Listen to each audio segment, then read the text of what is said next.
আপনি আপনার স্ত্রীর কাছে বসে আছেন, একটা ফুরফুরে মনে আনন্দ চিত্তে স্ত্রীর সাথে আলাপ করছেন, তার সাথে আপনি ভাব আদান প্রদান করছেন, আল্লাহর আরশ পর্যন্ত খুশি হয়ে যায়।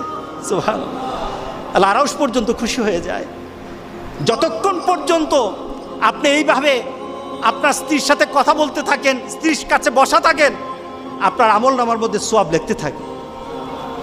রাসূল পাক সাল্লাল্লাহু আলাইহি সাল্লাম এই কথা বলার পর এক সাহাবী বললেন, ইয়া রাসূলুল্লাহ, স্ত্রীর সাথে একসাথে শুবো, একসাথে ঘুমাবো, একসাথে খাবো, একসাথে তাকে আদর করব, এটা কি সওয়াবের কাজ হতে পারে?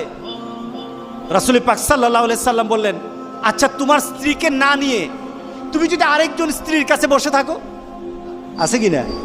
আছে কি না? মজাই লাগে, উনিও খাইবেন, রেডি থাকেন। তুমি অন্য কোনো স্ত্রীর পাশে বসে বসে ফিস ফিস ফিস ফিস করলা,